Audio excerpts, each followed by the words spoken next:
Na kusalimu asubuhi ya leo kwa upendo wa Mungu. Mpendwa na rafiki yangu,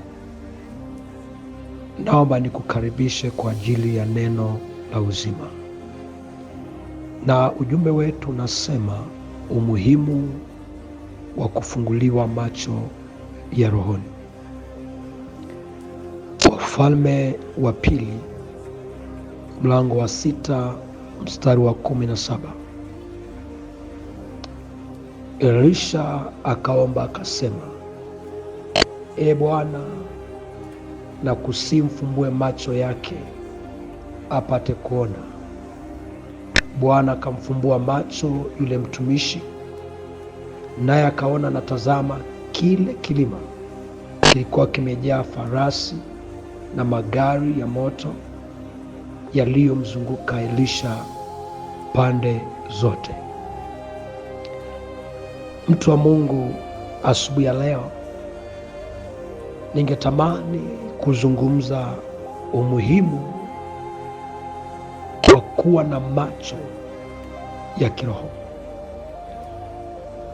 kwa maana kuna mambo huwezi kuyaona kwa namna ya macho ya mwilini,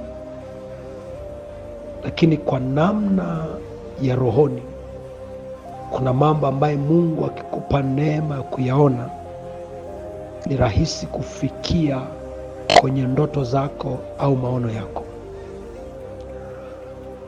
Maandiko yanazungumza juu ya mtumishi wa Elisha.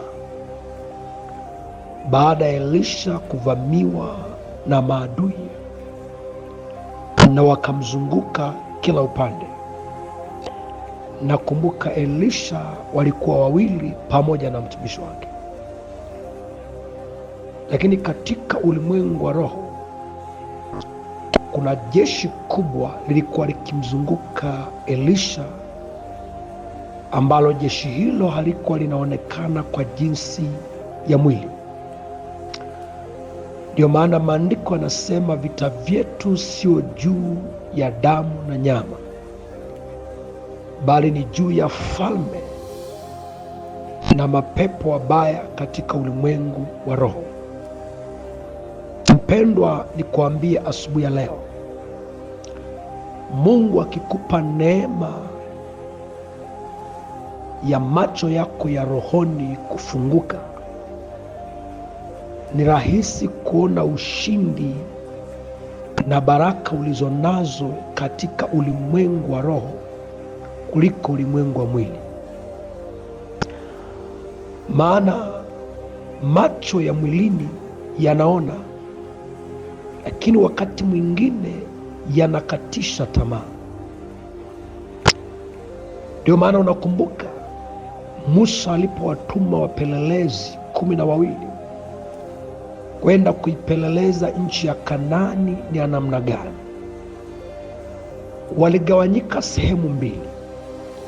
Kuna walioitazama Kanaani kwa jicho la rohoni na wakaiona ahadi ya Mungu, pamoja na watu wanaotisha walikuwepo, lakini kuna waliotazama Kanaani kwa jicho la mwilini pasipokuwa na jicho la rohoni, na wakaona kushindwa kuingia Kanaani. Ndio wale walioleta taarifa na kumwambia Musa, hatuwezi kuingia nchi ya Kanaani kwa sababu tumejiona mapanzi nafsini mwetu, na ndivyo watu walivyotuona. Ni kwa sababu walitazama Kanaani kwa jinsi ya mwili, kwa hiyo hawakuweza kuona ahadi ya Mungu kwa sababu walikuwa hawana jicho la rohoni. Siku zote unapotazama mambo ya kiroho kwa namna ya mwili, si rahisi kuona ushindi. Lakini baadhi ya wengine, maandiko yanasema, wakamwambia Musa, bila shaka tunaweza tukapanda tukatamalaki. Ni kwa sababu tumeiona ile ahadi, ile asali, yale matunda, yale maziwa ambayo Mungu ametuahidia. Nikwambie mpendwa, asubuhi ya leo, Mungu akupe jicho la kuona Maana maandiko yanasema aonavyo mtu nafsini mwake ndivyo alivyo. Unaweza ukaona kushindwa kwa namna ya mwili, lakini Mungu akikupa neema ya kutazama kwa jinsi ya rohoni kile unachokabiliana nacho, utaona ushindi mbele yako. Maandiko yanasema wakati shemasi wa kwanza wa kanisa alipokuwa anapigwa mawe aitwaye Stefano, alipoinua macho yake katikati ya yale mawe, akatazama mbinguni, akaona Yesu amesimama kushiriki mateso pamoja na yeye. Akaona Yesu amesimama kuwa upande wake, si katika macho ya kawaida. Alipewa macho ya kwenda moja kwa moja mpaka mbingu na kuona ushindi wake, na kuona ya kwamba pamoja niko kwenye vita, lakini yuko Mungu aliyesimama upande wangu. Uko muhimu wa kufunguliwa macho ya rohoni. Mtumishi wa Elisha aliona kushindwa, akaanza kusema, ole wangu, ole wetu, kwa maana tunakwenda kufa, tumezungukwa na maadui. Elisha akamwomba Mungu amfumbue macho ya rohoni. Akamwambia, walio upande wetu ni wengi kuliko hao unayewaona. Na mtumishi huyu akapata shida, inakuwaje Elisha ananiambia walio upande wetu ni wengi, ingali sisi tuko wawili? Ngoja nikuambie mpendwa, ni ukweli. Macho ya mwilini yanakatisha tamaa. Ukiona unachokifanya, unakoenda, unaona kama hutafika. Lakini Mungu akikupa neema ya kutazama kwa namna ya rohoni, mbele yako kuna ushindi mkubwa. Haleluya! Wacha nikuambia asubuhi ya leo, alipofunguliwa macho yake, maandiko anasema akaona kile kilima kimezungukwa na magari, kimezungukwa na farasi na jeshi kubwa. Alitazama kwa namna ya rohoni. Mungu akufungue macho ya rohoni, uone kwenye biashara yako ukuu wa Mungu, uone kwenye utumishi wako kufika mbali kuliko unavyoona leo.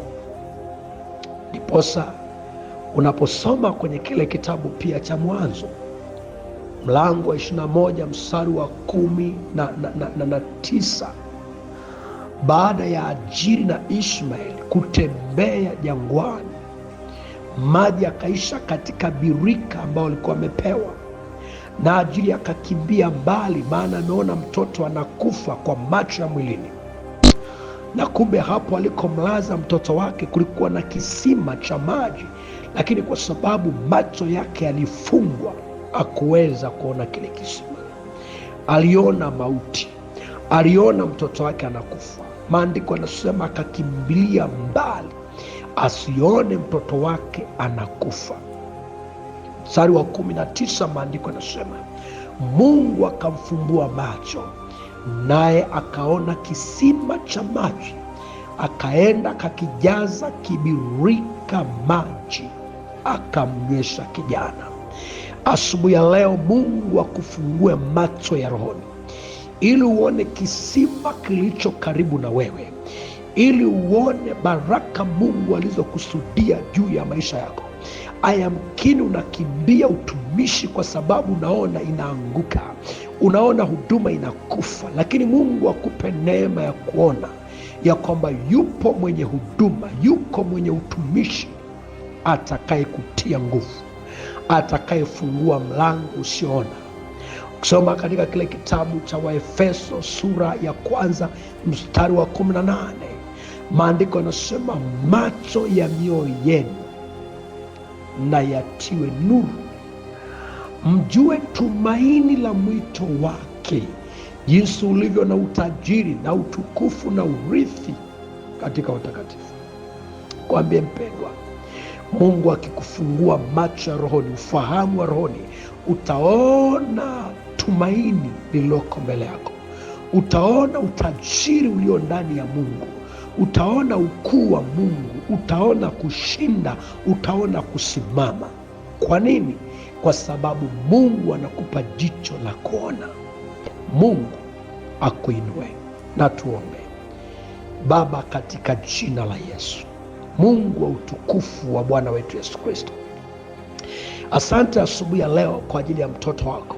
Ninaomba roho ya ufahamu wa macho ya rohoni na ufahamu wa rohoni kufunguliwa, ili akayaone yale uliyekusudia kuyaona, na akaone hatima yake kuliko anavyoona leo. Katika jina la Yesu, wacha kuone kwenye kazi ya mikono yake, wacha kuone kwenye utumishi, kwenye familia yake. Ni kwa jina la Yesu Kristo nimeomba, amen. Ni rafiki yako Mwalimu Bishop Daniel Mathew